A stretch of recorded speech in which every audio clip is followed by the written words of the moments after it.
Hello and welcome to the Third Age Babylon 5 podcast, where it is the three of us, but Layla got temporarily turned into a rat. This does sometimes happen depending on the phase of the moon, so she is probably not going to contribute all that much to the discussion this time around, but we are still going to try and have a nice little discussion on today's episode, which is... They're all the honor lies. Yes. Well, as usual, we are three, more or less, Europeans watching Babylon 5 for the first in Meike's case and the upteenth time in mine. And as usual, we are not going to start with the first impressions because I have to do the synopsis first. This is very chaotic, but I am getting distracted by this adorable little furball, so I think it's excusable. They are all the honor lies. Well, there are many interesting things happening on the station right now, some of them more mundane than others. On the more mundane side, we are franchising. Babylon 5 is probably getting some kind of fan base in the Earth Alliance, so they are going to sell out and produce all kinds of costumes and action figures and teddy bears and baseball ball caps to try and make the station more self-sufficient, which is kind of a recurring theme throughout the show. As this is going on, we also have some more political machinations going on the Centauri side of things, where Vera gets the very sad news that he is due to be replaced, which leads to some of the most heartwarming scenes of the season, I believe. And we have, of course, the big main plot of this of this episode, which is Sheridan getting framed for murder, which is almost a bit of a throwback to Season 1, I think, because this whole Minbari shenanigans happening almost reminds me to the good old days when the Rune was coming to the station and wreaking havoc. So, a lot of things are going on at the same time here. Maybe we start with some first impressions and then start sifting through all of this episode. Yeah, first impression. It was nice to see Sheridan being the target of someone, like in the real case this time. Though it felt rather obvious to me when this whole thing started that someone bumped into him. That was weird in the first place, and then going with oh no, he stole my link and stuff like that. So yeah, it didn't really surprise me. It was really obvious that all of this was the real thing. So a bit lame felt to me. Fell a bit flat. And you have to rescue somebody?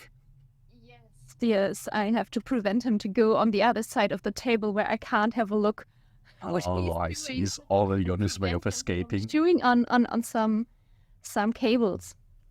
That would be a whole different kind of technical difficulties that we can introduce this way. My first impressions, as usual, are too far back to really remember. Although I do remember the whole side plot of the merchandise store on the station much more than Sheridan getting framed. That is more always like, oh yeah, that happened. I guess that sucks for him, but I guess it pulls me back a little bit into the whole Minbari plot of things, which has been much more on the lens side for most of this season. So it is nice to see that she is not the sole target for everything going on, that sometimes somebody else might have some problems too. What I do really enjoy about this episode is just how much this plot becomes a window into Minbari society and culture and everything that we learn about them. So maybe this is going to make for some interesting discussion bits here. But do you have any kind of preference in terms of which of the plot lines you want to start with? Do we want to dive straight into the falling flat mystery?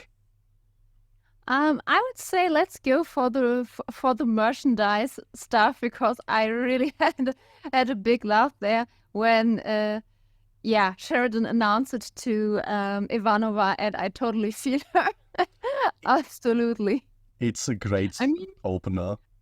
On one hand, this was like, okay, we get to the point of what I really liked in the Mass Effect games, where you're on the Citadel and Shepard, the protagonist, has the opportunity to get a bit of cheaper stuff in favor of the ones selling by doing a little more short video cut with "This is my favorite shop on the Citadel." And I kind of felt this coming. Or let's say I missed it a bit. I would love to see Sheridan standing in the front of the merchandise shop. "This is my favorite shop." He gets like a little hologram of himself going and always like promoting the material. I mean, yeah, maybe he also gets the super fan that follows him around, like we have as a little side quest in Mass Effect as well.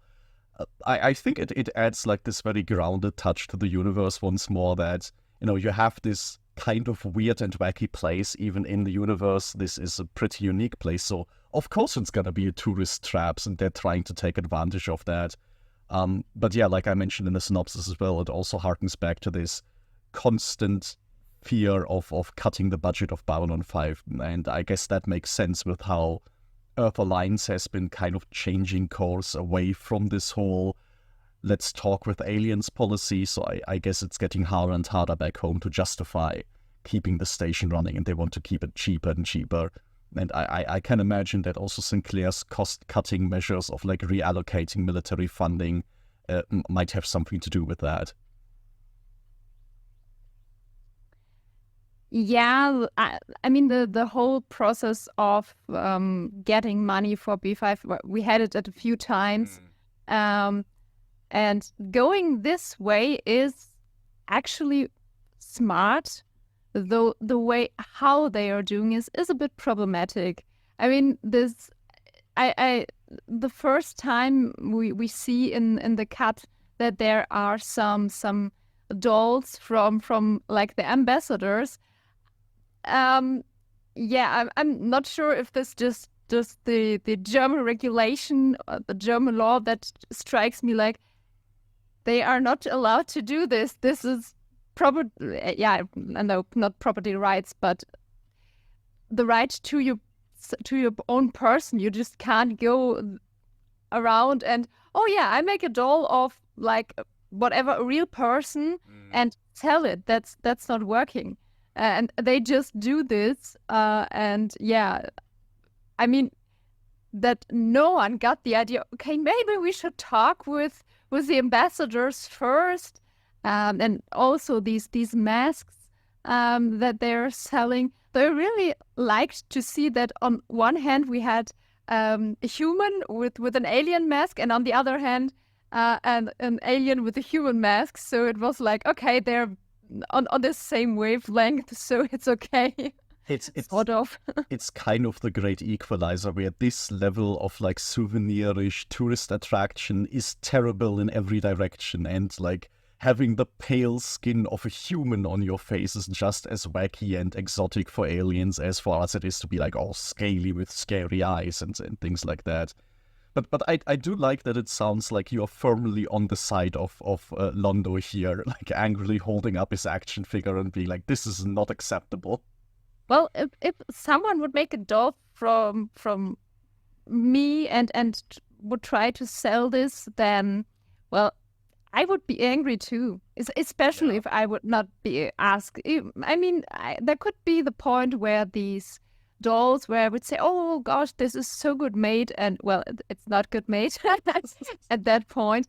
But yeah, the overall idea of making money with the face of someone else without its consent, just wrong.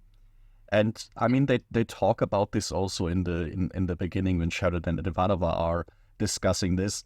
It does feel like it cheapens the whole purpose of the station, right? Like, Londo is not only a guy who probably should have a right to his likeness, he's also somebody who is like fairly involved in an ongoing war, and like being a ostensibly neutral party and being like, hey, you know this war that's going on, here are figurines of the ambassadors so you can have them fight it out in your like playground.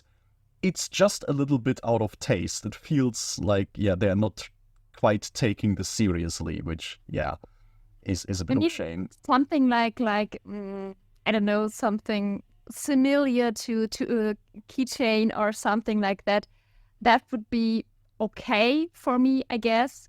Like here, look, I was on Babylon 5. Something My like family that. was on Babylon 5 and all they got was this bloody t-shirt. Yeah, I mean, if it would be around that, I would say, yeah, that's okay. But it's just too personal in some areas. And yeah, it doesn't feel like it's like someone really thought this out. It's just, hey, yeah, we can merchandise everything, and okay, what can we turn into money without consideration of how much this can turn into a problem. I mean, very much in line with what they've been doing so far, like trying to raise money from the officers living in the slightly bigger quarters or cutting back on the dock workers and stuff. It is always this idea of somebody found on paper a way of increasing the budget, and they just pursued that without really thinking about it. Yeah, that's kind of the problem overall. But I like the idea itself. It's kind of cute. And as much as it is in poor taste and like a bit problematic, it's also something that I could definitely see happening in real life. So it's not like holding it against the show that, oh, this is unrealistic. It's more like, yeah, this is probably something they would have to deal with. What a shame. Even though I'm jumping to the end of the episode there. Sure. The teddy bear. It is adorable. Like, for all the problems, like just like Sheridan, I'm sitting here of this shop is condemnable and I do not want it, but could you check if they have like a baseball cap there, and could you check if there's like one of these teddy bears maybe, because I still would like to have one of these props. I mean, especially because this is an episode made before all the actual Babylon 5 merchandise was really like going off, so the prop department had to create like a whole range of products for this shop to sell, and man, would I have loved to get my hands on some of those. Yeah, but overall, I mean, the teddy bear gets spaced. Yeah, poor little guy. So what I'm confused a bit is, did Sheridan like the beer or did he not like the beer? I'm pretty sure he hated it. The first moment he got not all the There's a gremlin. yes, certainly, yeah, can dig. There's a lot of so yeah, yes, now I forgot what I wanted to say. About the space the teddy bear. teddy bear. The first moment he got it in his hands, he looked like he was genuinely happy about this. Like, oh, this is cute. And then he realized, oh, that's supposed to be me. But his face, his expression, it was so like two-timed. That it's hard for me to really realize what he intended.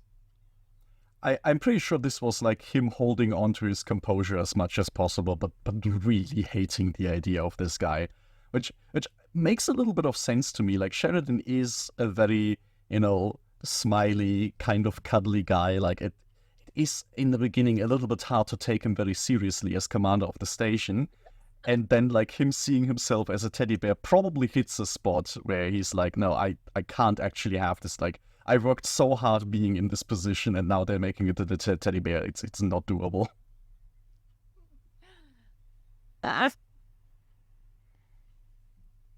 Found a way to climb to a place where he shouldn't be climbing because there's a lot of cables there. Incredible. He's just going on adventures on his own. Yes.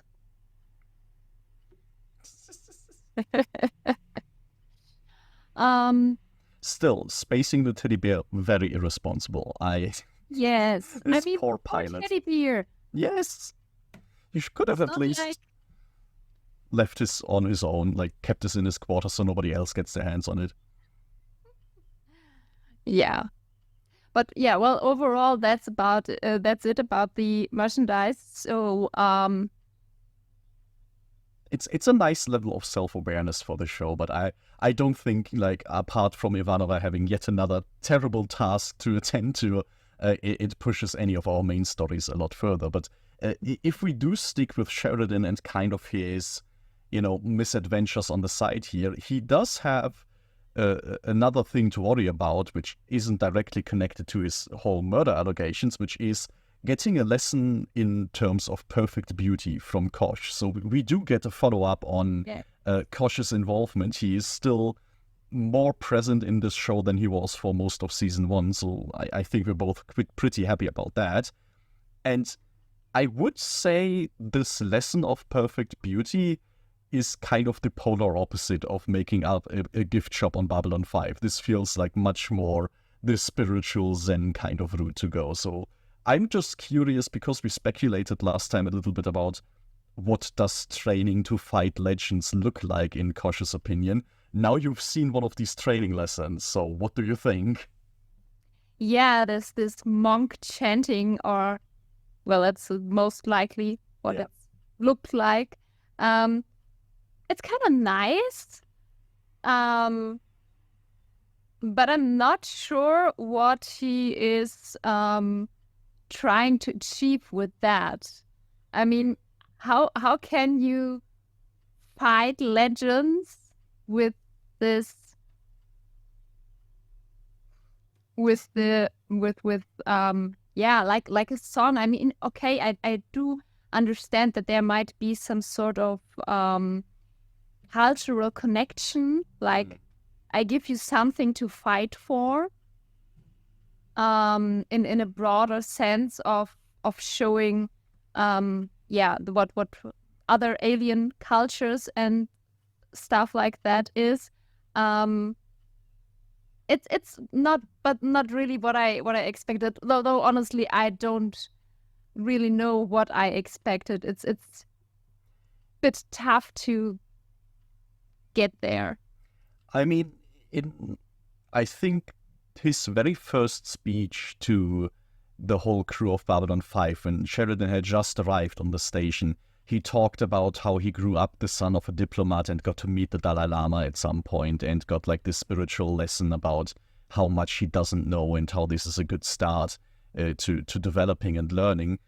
So I feel like Sheridan is a little bit more equipped than maybe we are to deal with this kind of lesson in these like very abstract terms. But yeah, in terms of getting to know like how to deal with legends, like last time we speculated how to deal with somebody like Mr. Morden, that is a stretch away. There, it feels like a very incomplete picture.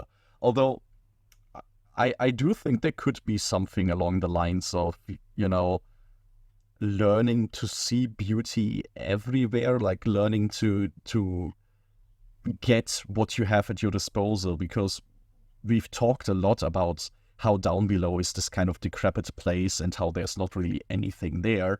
So I guess for the commander of the station, it is important to know and to recognize, this is still a place where there are good things. This is still a resource that I can utilize. Or, him getting there and having to sacrifice something, pay with something, but he obviously doesn't have any cash on him because cash isn't the thing anymore. So this may be this kind of getting into the like mind space of understanding that everywhere is something that you can utilize, but it still feels like grasping at straws at this point. Yes. I mean, part of me is also just wondering if this is actually already a lesson or if it's still kind of this test. Like Sheridan had all this big talk about, I'm ready, I do want to learn about you, and Kosh is just kind of looking at him and pondering, okay, I'm just gonna drag you through a bunch of really weird stuff, and if you're still committed after that, then we can get into the important stuff, but I need to make sure that you are really in on this, so I want to see how far you're willing to go along with just crawling through tight spaces and like dealing with my cryptic messages. I mean, it would fit the trolling part. We at least we are saying Kosh has, but yeah, I think this is also not really much to get on something bigger, to get the whole concept, the whole idea of what Kosh is trying to do. And on the other hand, we're in the end just experiencing parts of it. I mean, later he is, or not he, but Sheridan is standing in the elevator with Kosh. Kosh leaves after the lesson. Ivanova gets in the elevator, and yeah, Sheridan is like, "Oh my gosh, that was so beautiful," and Ivanova is like, "Okay, yeah, you're turning into Kosh 2.0." So yeah, whatever it really is that he experienced, I would say it's more than just listening to this monk-like chanting, that there's maybe something like a spiritual level or something on a subconscious level that, yeah, well, you just get when you are in this situation. I mean, this would track also with Kosh's methods regarding Talia, right? He had this entire episode where she was part of this weird interview, and she's a telepath. And even as a telepath, it took her a little while to figure out that something doesn't add up here. The lines that they're exchanging are nonsensical. The guy that I'm supposed to scan doesn't have any thoughts, and only at the very end did she figure out, okay, they were collecting data about something else, probably about me. Now, if I imagine a non-telepath would be in this situation, like Sheridan, they would have no way of figuring out that Kosh was doing anything beyond just spouting cryptic nonsense. So it's definitely possible that behind the scenes there's something more cohesive going on.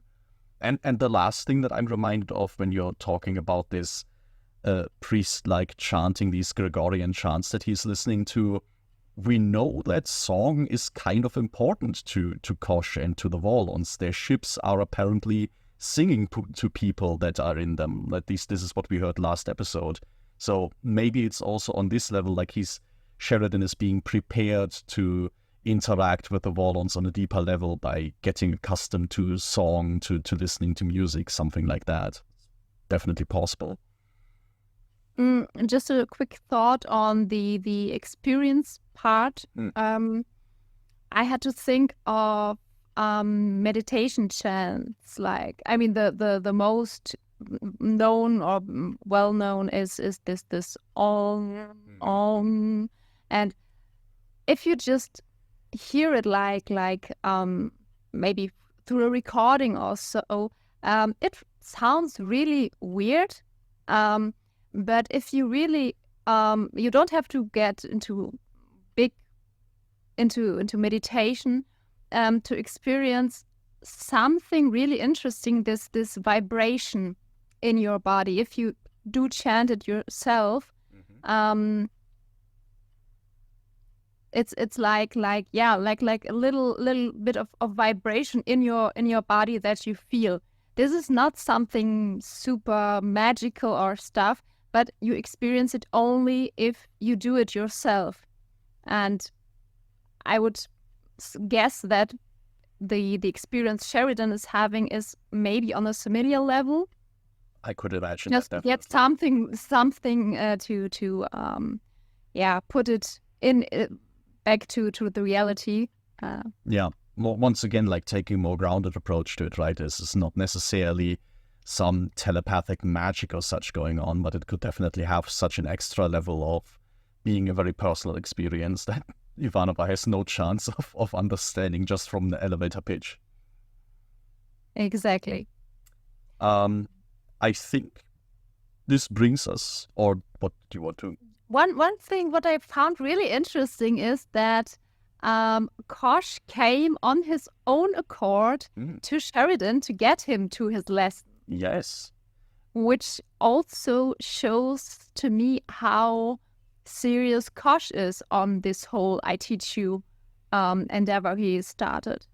Yeah, this is an actual commitment for him. Much more, it seems like being an ambassador on this station almost, right? That is something that he kind of does when he has to and feels like it, but he very rarely shows this level of initiative on it. Yeah, and honestly, when he appeared, when it rang at Sheridan's quarters and Kosh entered, I was like, okay, that was something I totally not expected at this point. So yeah, good part on the whole Kosh lesson plot we have here. That is actually moving forward at an unusual speed. Do we want to touch on the last minor plot just to finish them off? Because Kosh is returning and it's great to see this character again. I think we feel both very similar about Veer, because he had so many big appearances recently, and I think this was a real highlight. And I don't know if you at any point got fooled into thinking that maybe he would have to leave the show and be gone forever, but I think if that were the case, we would feel also like getting drunk. Or rage quit the series though. But I found it rather interesting that we have this after Veer gets the information of there's someone who will replace you, and when he starts drinking, the first scene we get, he bumps into Talia, which kind of surprised me because this constellation is something we haven't had so far. Overall, I'm not sure why they had these two, because Talia is technically of no interest for the rest of the episode. She's just there to bump into Veer. Yeah. For this moment, but I kind of liked it because it was so random. It's a chance it can happen, but yeah, like these interactions of important people doesn't have to be an important interaction itself. It's just daily life on B5, and I really like this overall idea. And nice to see Talia back in a while. And then we have, I think the next thing is that Lando goes to Veer in one of the bars or whatever it's called. And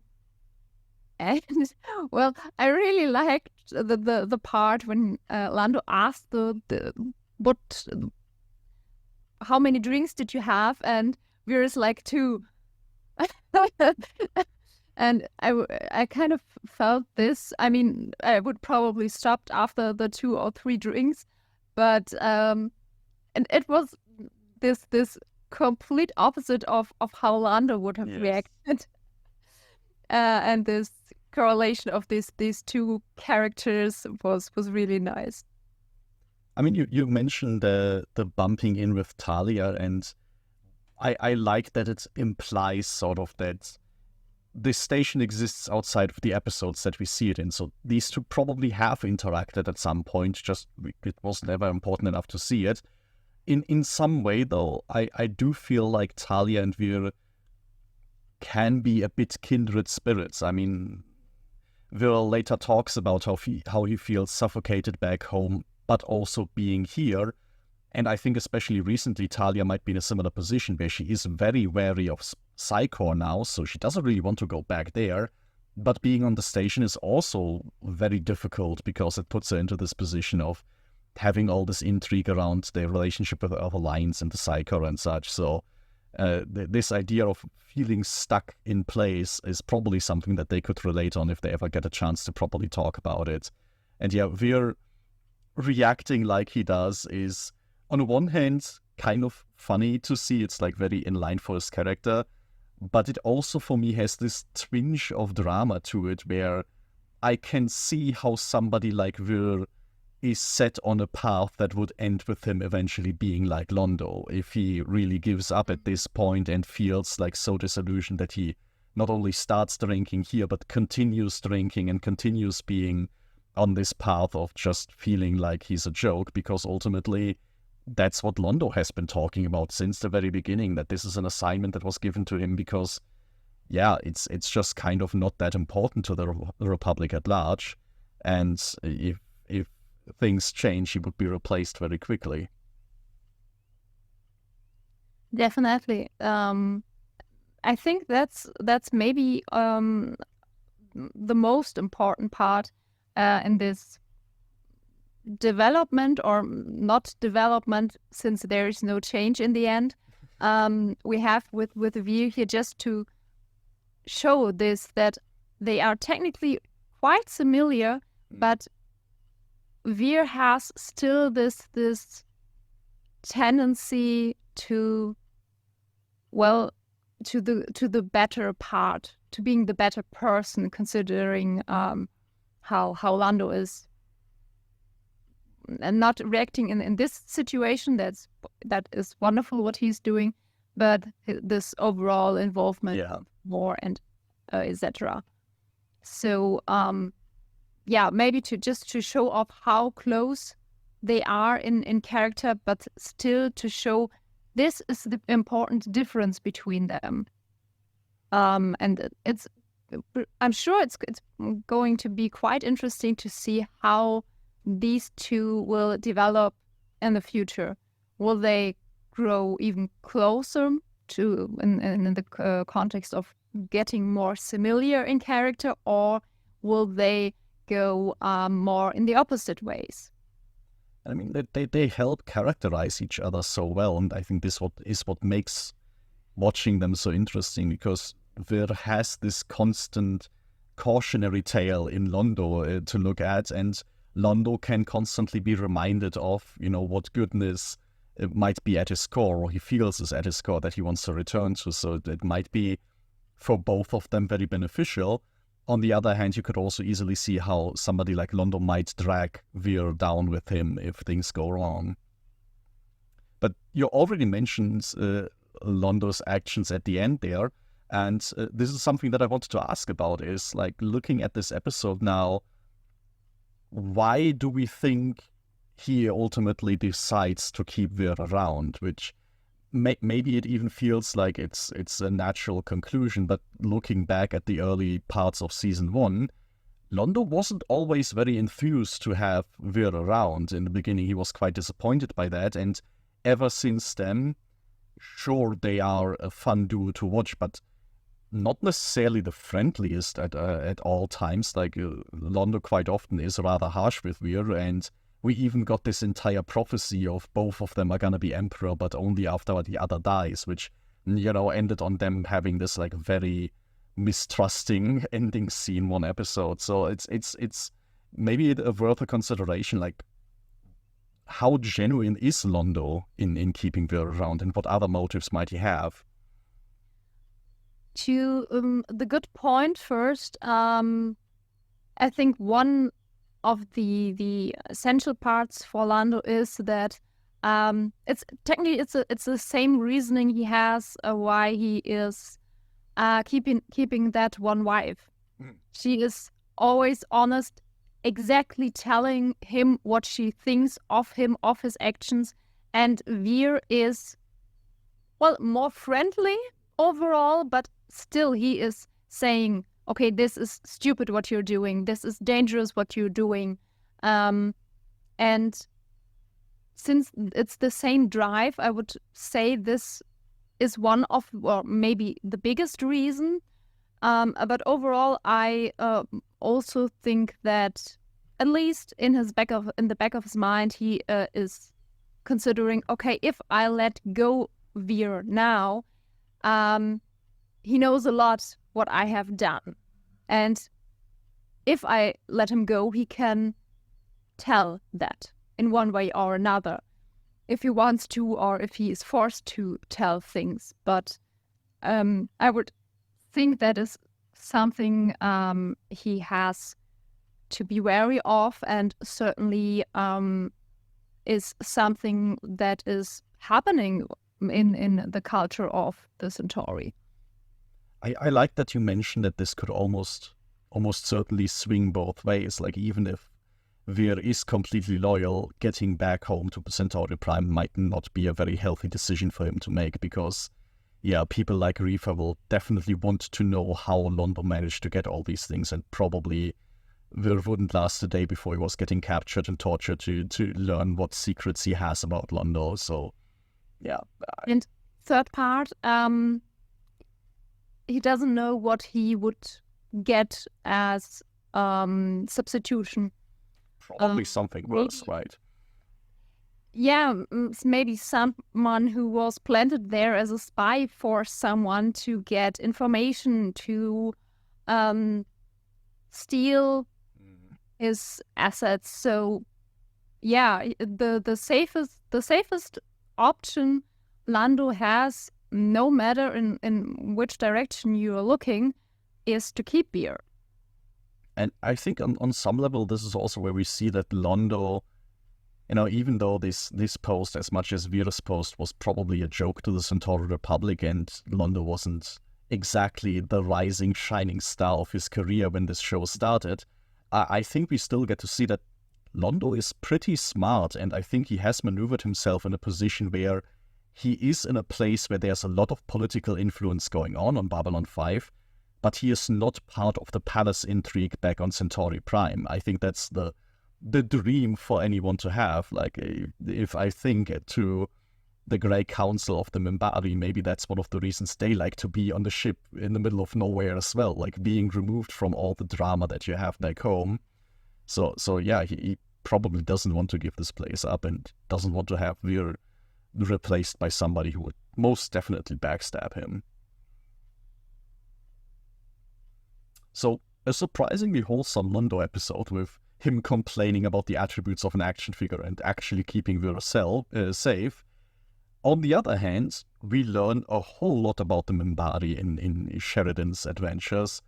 Yeah. One thing I just remembered, when Lando asked Vir how much he drank, I'm not sure exactly how many fingers he was holding up, but he said 2, and I think he raised his whole hand. Yeah. So I'm not really sure how to interpret this. I would interpret it as him being very, very drunk and just not getting it correctly. Yeah, either that, or they are counting differently from the fingers. I don't know. I mean, the one detail that's that is different about Centauri, in season 1 early on, we get a wonderful scene where Londo is being very annoying to Jakar and waves at him with all his fingers, and it's not a big jump to speculate that because the Centauri have, certain attributes that are tentacles, that this is their equivalent of the middle finger, because they just have different anatomy, so that kind of makes sense. So I wouldn't put it past the writers of Babylon 5 to give them a different counting system as well. It's definitely possible.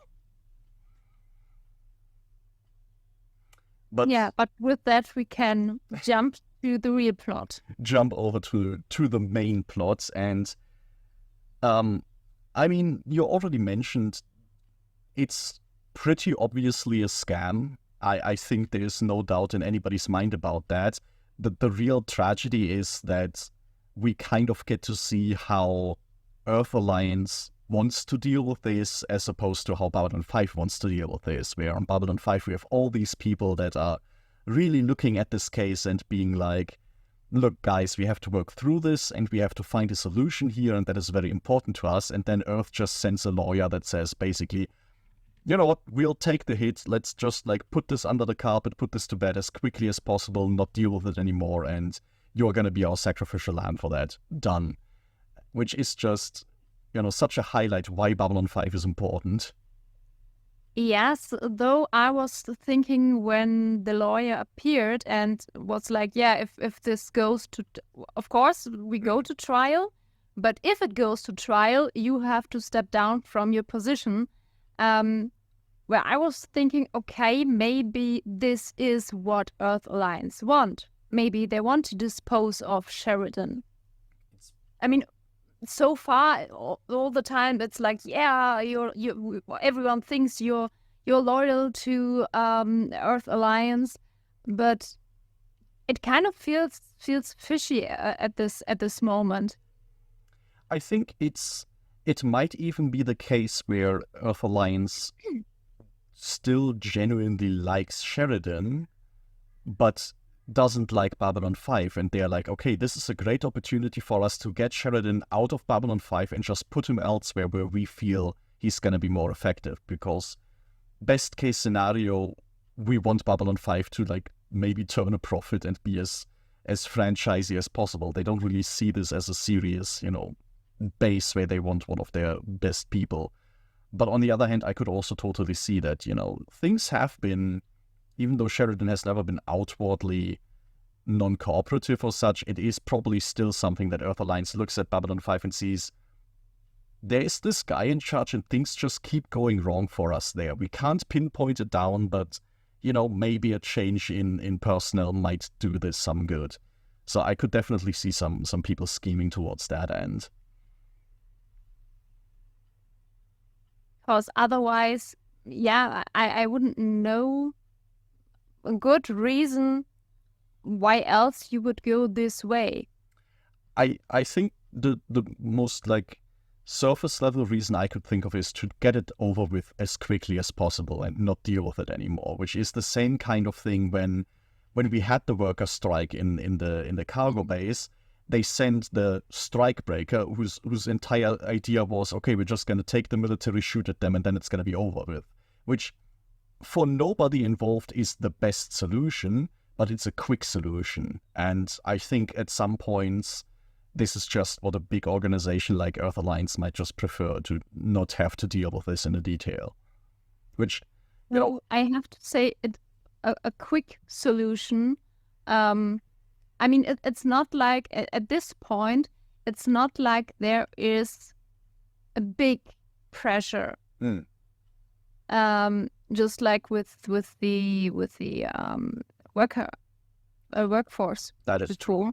Therefore, a quick solution is quite often a lazy solution to me. I think because you don't have to think big, just shoot it down and everything is over. I think the pressure is really that from Earth Alliance's perspective, this is a backwater at the back end of the galaxy somewhere, and somebody got this on his desk and doesn't want to deal with it. Like, there's no real pressure here. This is just, it feels like a solution that is very appropriate to a government that is very far away and not super interested in this place, which tracks with what we've been seeing. Although I do still agree with you that given all that, it still smells fishy. It still seems like they are taking awfully like convenient way out of this that would put Sheridan out of a job. Yeah.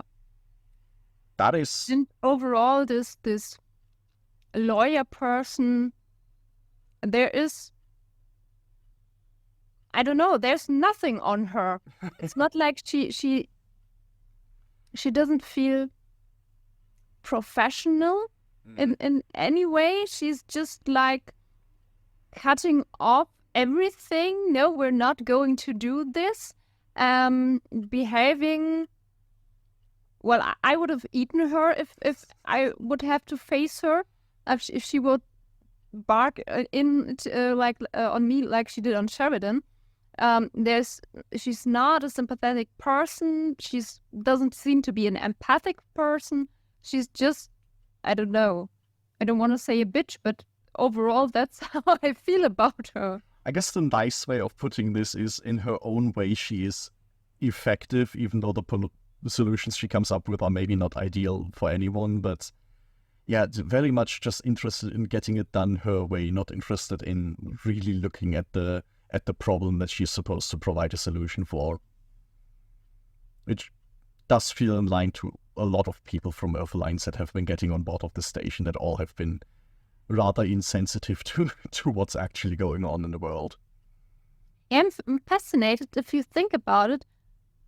The most people from Earth Alliance, or, well, let's say the problematic ones we have met so far, were usually the ones in a job where they have to deal with people, but the one ability they need to do this job in one way or another, they don't have. They can't deal with people.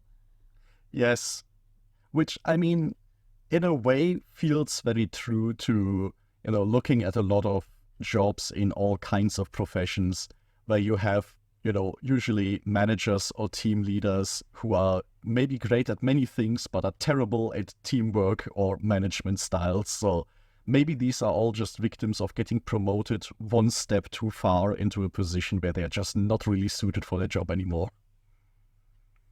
Yeah, well, in the whole railroad system here in Germany, we had a neighbor working there, and he told us, yeah, basically the idiots are getting promoted because the higher up they are in the chain, the less damage they can do. The further they're removed from actually doing something.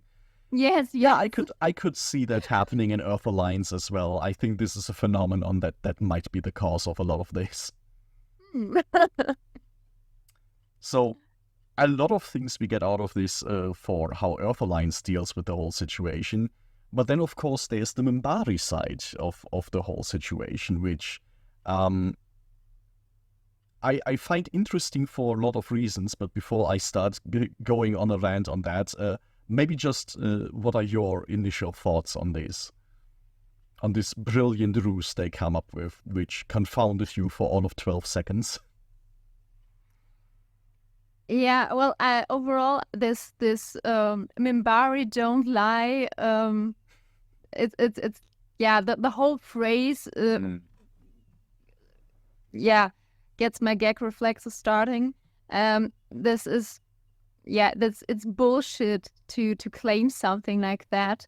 And this overall, oh yeah, you can't say this to a Minbari. They get super offensive if you do that.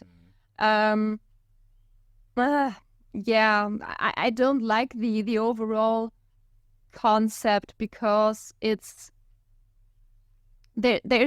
doesn't leave room for anything, and it's such a hard structure that just doesn't work in any way. It's a nice idea. It's a nice ideal to have, but considering that something like this works is naive to me. I think there are two directions that I find this whole Minbari don't lie very interesting.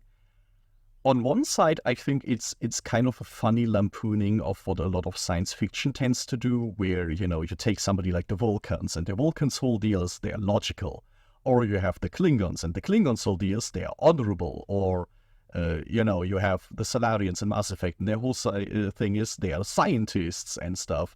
And here you have the Minbari, whose whole deal is we don't lie. And it's always like, as soon as a species puts on this like single hat of ideals, it becomes a bit silly if you try to take it seriously. But the other direction, I think this is very interesting, is more in how it relates to the real world, where I feel like this entire phrase and how this episode deals with it feels very typical for like how, as kind of an example, how dogma is usually both surprisingly like simplistic and also, yeah, like you say, this extremely rigid structure. Because ultimately, like, we have this entire moment where the Minbari say, we don't lie, and you can't possibly suggest that a Minbari would lie, because that's, we are such an honorable race. And only in the second half of the episode you get this qualifier of, yeah, we don't lie, except when there's like a really good reason to. And as soon as they say this, I'm sitting here and saying like, okay, so your whole deal is you wanted to feel special. You tell everyone that the Minbari are ultra honorable because they have this like super high standard of never lying, except if there's a really good reason. And this reminds me of, there's certain very religious groups that have this whole idea of, we believe in our holy text and this is what gives us moral guidance. and everybody that doesn't believe in our religion doesn't have this moral guidance. And then you look at, okay, what are these amazing commandments that your religion gives you? And it's something like, yeah, don't randomly kill people unless there's a really good reason to. It kind of gets to this point where at the end of this episode I want to go to Minbari and say, yeah, you never lie, about as much as every other species. Like, humans also never lie unless they fear there's a really good reason to. Narn also never lie unless they feel there's a good reason to. Like, there's nothing special about this idea, but you build it up as this like honorable, like cultural thing, as if it was like much more special than it is. Like, at the end of the day, like, no, this is just common decency. Why are you making such a big deal out of this? I mean, overall, it's really smart to have something like this as like an emblematic to your species, because if you think about trade or like anything where you have to interact with others, it's like Minbari never lie, and therefore it doesn't matter what you do. The others will believe, oh yeah, they are honorable. They just speak the truth. It's a really good marketing strategy. I will give them that. It's absolutely. But on the other hand, it's so cheap, because problem is exactly in this situation where when they realize, oh, they do lie in certain circumstances, then the whole structure just breaks down completely. You will never ever, if you have ever this experience in one way or another, you will stop believing Minbari at all. You can see how this entire like shtick of them only works because in 9 out of 10 situations the Minbari just will have the biggest ship around. So who is going to actually, follow up if somebody feels like they have been lied to? Who's gonna walk up to a Minbari and question them if they immediately get this aggressive about it and it immediately say, oh, you can't say that. That's a big no-no. I am so offended right now. Like, if this is your whole response to that immediately, of course nobody is gonna challenge this. And I think this is the only way that their entire like business strategy here can work. Which leads me to the thought, if they do this with their with the advertisement for their people, in which parts are they in the same shady circumstances? Yes. Like, what is real about them? I mean, it's also kind of telling that now we learn about this, right? Like, when it's very convenient for the Minbari to always be truthful, they bring this up. It's not like they've always made such a big deal out of this unless it becomes very convenient for them, which is also like immediately puts you on edge and being like, man, this sure is convenient that you now remember having this amazing, honorable structure there. I don't know how to feel about that.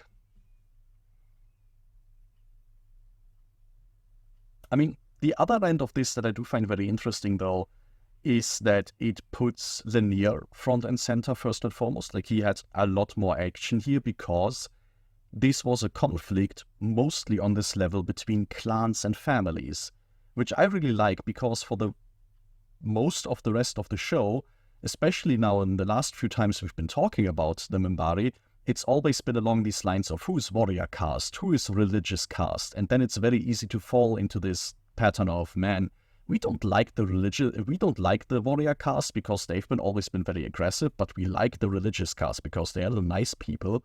And here we see, oh no, this is a conflict that takes place almost exclusively within the religious caste, but there is this whole other structure to their society of different temples and clans that you belong to.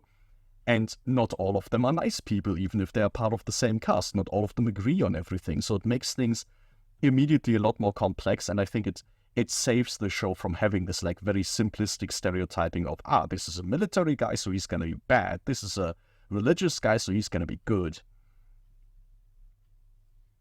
Yes, and well, I like the interaction that like these three Minbari had, like with Dylan, Lanier, and I forgot his name, but I was the the witness. perpetrator. I mean, especially, I mean, we already had before that there's obviously a lot of people that have a problem now with Dylan, but I don't remember that it was so directly aggressive as we had this here in the episode. I mean, this dude was not even, like seeing her. The moment he, I think, I'm not sure if it was when he entered the room, but when he left, he certainly just paid respect to Lanier and more or less ignored Dylan.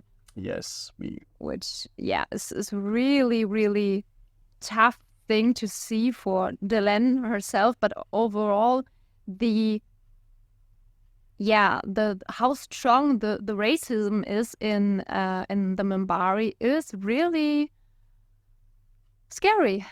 Yes, especially because up to this point, a lot of the pushback that she's gotten from the Grey Council and such, you can kind of chalk up to political machinations, right? They're using her transformation because it's convenient for the warrior caste to get a bigger vote and stuff like that. But with this random guy, like, he doesn't really have anything to gain from being this hostile to her, so he seems much more genuine in this, that no, this is just old-fashioned racism right there. He's not really good. Like, he doesn't have any pragmatic reasons why this would be useful for him. This is just him legitimately hating her for what she is. And yeah, on the one hand, it's terrible for Dylan to see this, but it's also nice, I guess, to see this as once again a great equalizer where humans are very racist to Dylan now, but Minbari are as well. It's a universal concept. It's not, nobody is special, nobody's immune in this regard. Doesn't matter if you're like a much more ancient race that is technologically evolved and stuff like that. Like, you're still gonna have elements in your culture that might face this. Just a short side note, I found it rather funny to see the fighting styles. Yeah. When Lanier and this let's just call him dude faced off, and I don't know what the I and in the name of the moon I don't know.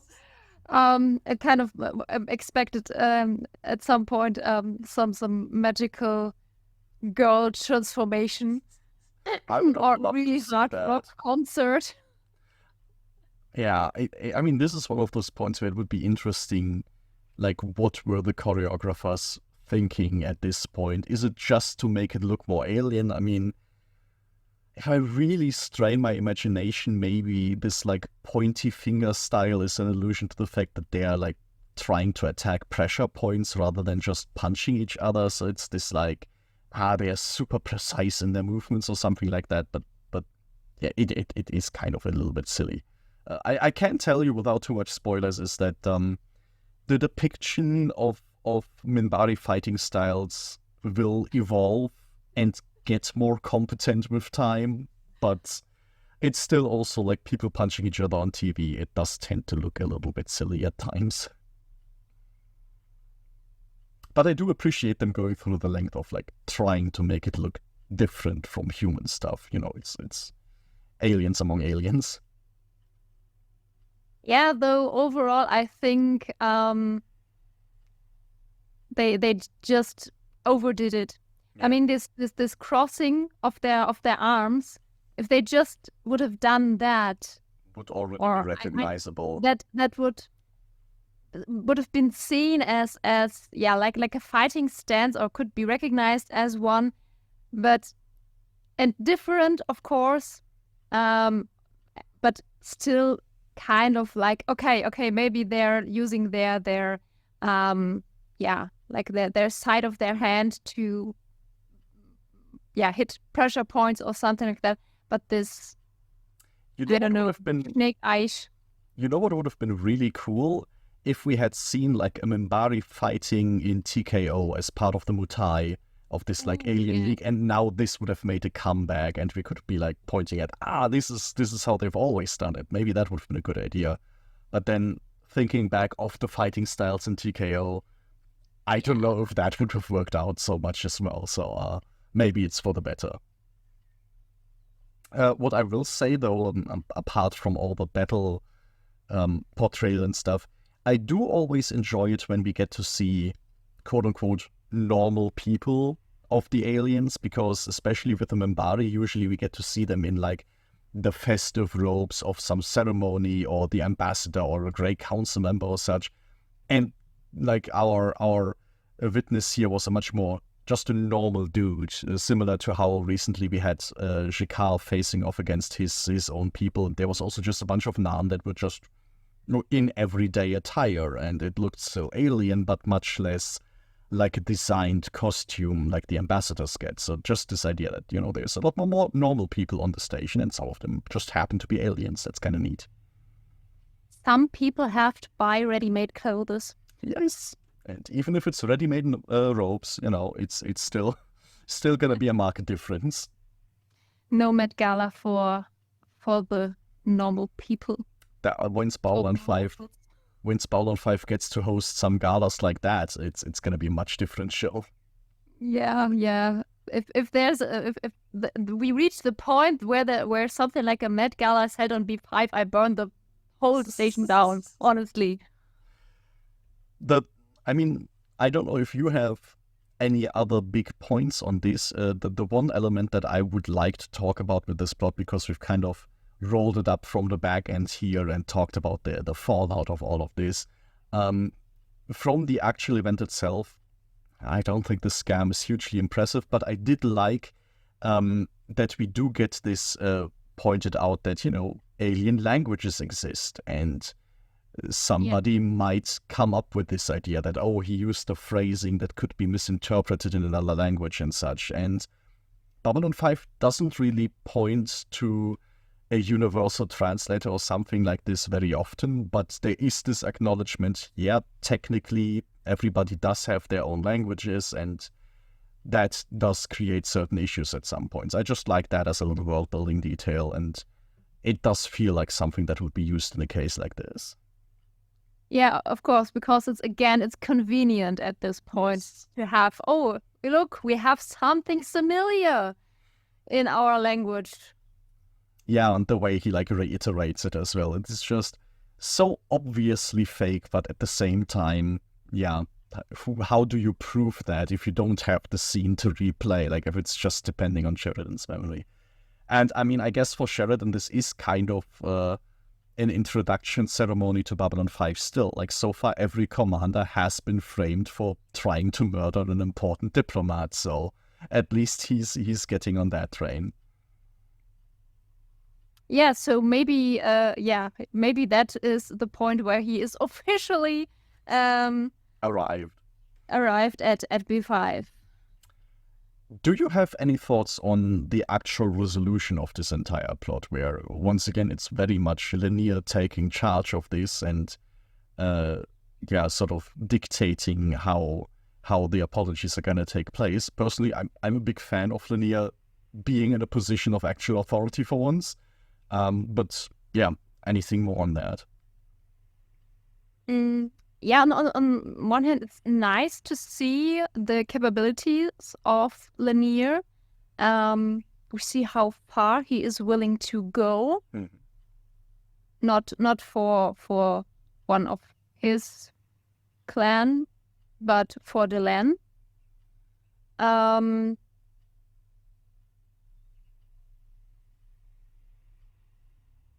It's a bit problematic, of course, because he has this blind trust in her, where you can't really differentiate it. Is it to her as a person, or the position she is taking in this whole prophecy thing? That's a bit problematic to get in there and see, okay, where do I put Linear there? But overall, him being in a position to do something and not just stand by is a nice change. I think I like that you point out the problematic side of this, because I have mostly so far just focused on how nice it is to see both sides, from the Minbari trying to, weaponize their whole idea of Minbari don't lie ever, and then having Lanier as somebody who interprets it what feels like much more in the spirit of the sentiment, like, yeah, but we have to also acknowledge when it's necessary to break such an ideal and stuff like that. But yeah, like you mentioned, it's still somebody, he has great motivations here, but he's still working in this like very rigid framework of what the Minbari are, and that includes having this intense loyalty, having this intense sense of belonging. And yeah, I at this point don't even know which would be the more comforting version. Like, if he's extremely loyal to the Lander person, that's great, but we don't really want to have a cult of personality at any point. Like, that's not great to have when somebody is in politics. On the other hand, if he's just all about the prophecy, that's cool, but prophecy is still just that. Like, having somebody who's like ultra religious about it is still also kind of weird. I mean, of course, he's also in a position to have like both, or is standing in alliance with both of these directions. You don't have to be either or, but it doesn't really make the situation any better. Yeah. Because it's not like he is. The problem is, if you go in the one direction, it's like a this a higher idea, a higher self you're aiming for, which is it on itself a great thing, because it's an ideal. The problem with an ideal is if you fixate too much on it, it gets like a hard structure, and there is no place for individuals then. If you go overly individual, then there is no place for the community. So you have to be in the balance. Maybe Lanier is this kind of person that can do both, but I wouldn't put my finger on this at this point, because there's just not enough information to make a proper decision. And I mean, this alone might already point at what might be the fundamental problem for the Minbari. They are so dependent on these sets of rules, this sense of honor, this prophecy, that quite often you get into the situation of saying, well, maybe he is a guy who can strike this balance and manage that, but it is very dependent on everyone in any important position to be that kind of guy. And that's usually, for any kind of cultural system, a little bit of a problem if it just relies on individual people always doing the right thing, because reality is sometimes they don't, and then it very quickly falls apart. Okay. Any major points on anything that happens in this episode still? I think we've talked quite extensively. Well, I think we got everything quite well. I mean, if you think about it, there's not much details to talk about. There's a bit of this, a bit of that, but it's not like with other episodes where we have the need to dig in on certain aspects and analyze them closer, because in this episode we don't have this kind of thing. There's not some sort of depth there. It's quite plain in its telling.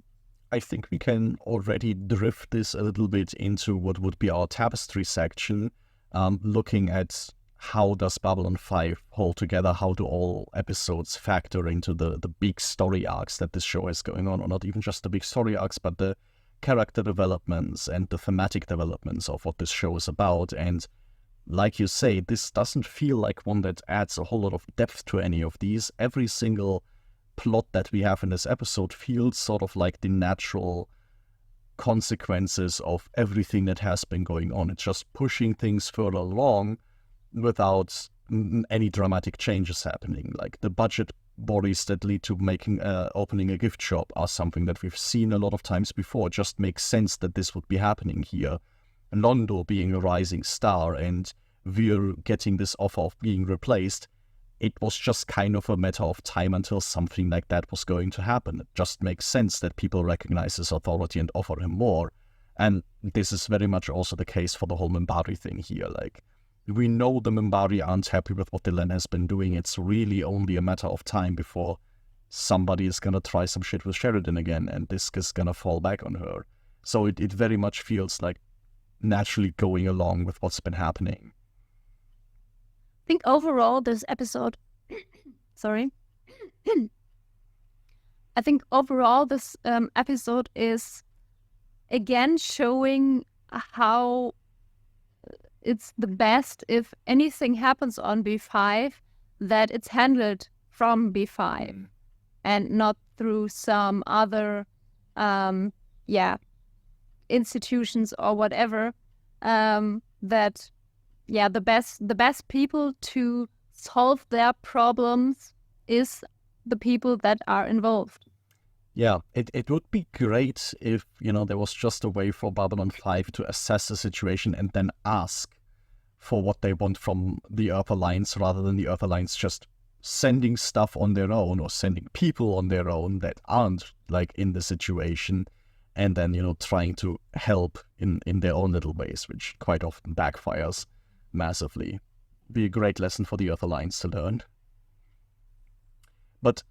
And maybe this points us towards the season 2 at large. I do think we are in a very interesting point, though, where big things have happened. Like, the status quo of Babylon 5 has changed ever since the Centauri and the Narn have started fighting.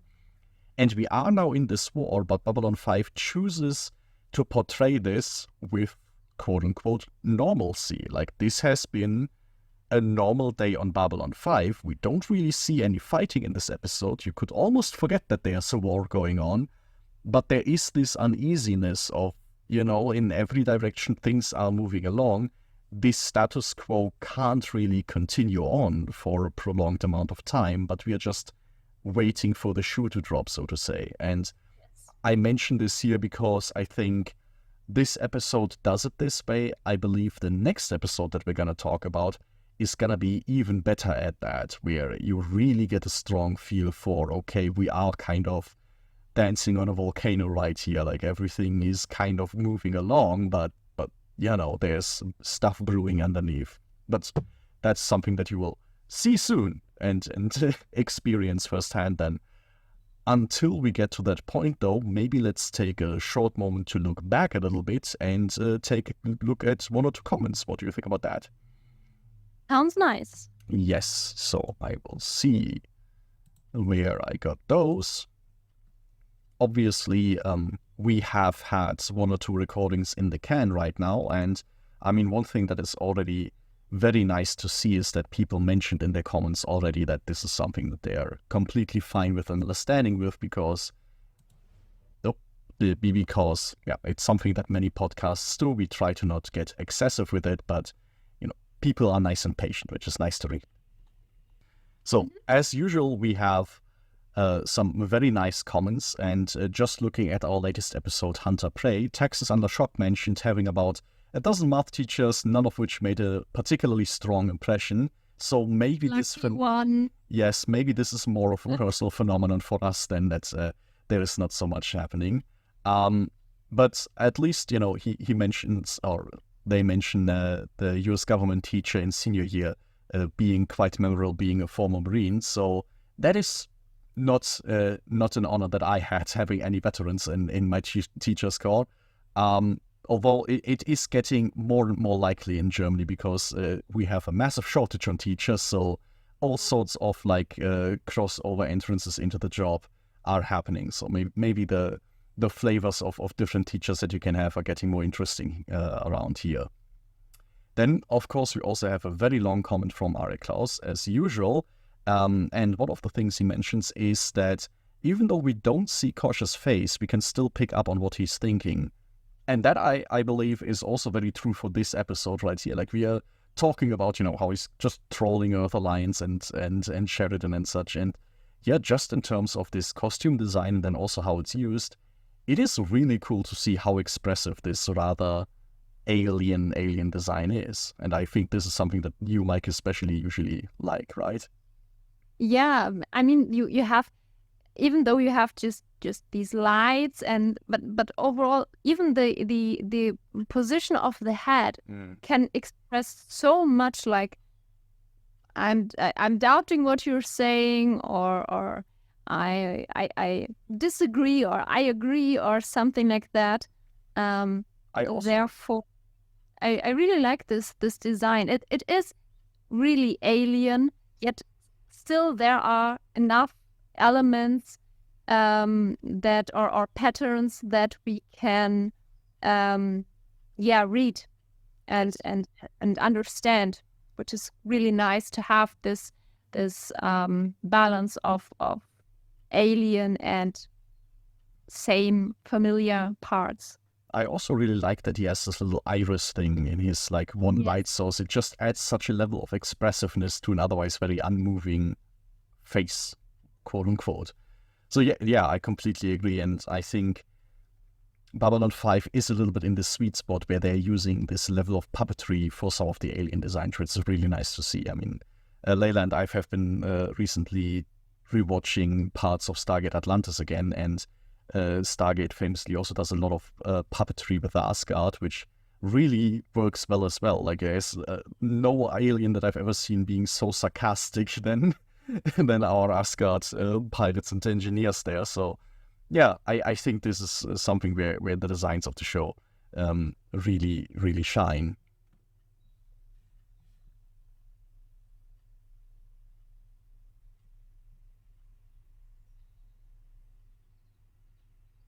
Oh yes, the part here that Klaus is missing McGrath. I totally am with you. I also miss McGrath, and he was so much cooler than Max, who, as you write it, needed to wear a sunglass on a space station to let everyone know he is cool.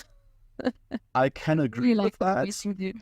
Although seeing McGrath with sunshades would have been still pretty funny. I would have liked to see that. But I mean, yeah, we're talking about puppetry, and man, that was such a cool prop and puppet to have around. But it does remind me with how complicated scheduling for episodes is, and us trying to have a little bit more reserves in the can as well. I have been thinking a little bit also about what potential specials you could have that are a little bit easier to record on the side. And one of them is definitely also thinking about what episodes of Babylon 5 would we like to have seen that aren't around right here. And McGrath is definitely one of these. Like, if this character doesn't show up anymore, I would have wanted to see one episode that is a Garibaldi versus McGrath, noir detective story and down below. And so there are a few of these that would be fun to imagine, and maybe this is something that we do at some point, just sitting down and just each of us brings one or two ideas, and we just brainstorm a little bit of how we might see these stories go to flesh things out a little bit. That might be a fun little misadventure. All right, and as you can see, after you had a fluffy companion in the beginning, I now have a fluffy companion that is telling me that it's almost dinner time for her. So I think, well, she's stealing my headphones. I think with that, we have pretty much talked about everything there is to talk about in this episode. So, yes. So until next time, where can people find us? That's your line. That's usually Layla's part, but okay, you have the proof not anymore. All right. Well, this is everything that we have on They're All on Allies for now, and now we are going to prepare for next week's episode. Until then, You can find us on pretty much every social media platform at Third Age Podcast. We are mainly active here on YouTube, but we also put out our episodes usually on time on all kinds of places where you can get your podcasts. That is Anchor, Spotify for podcasters, Apple Podcasts, Amazon Music, Google Podcasts, and the likes. Yeah, we hoped you enjoyed this rather fluffy episode with 2.5 of us, and hope you will chime in for the next episode. Until then,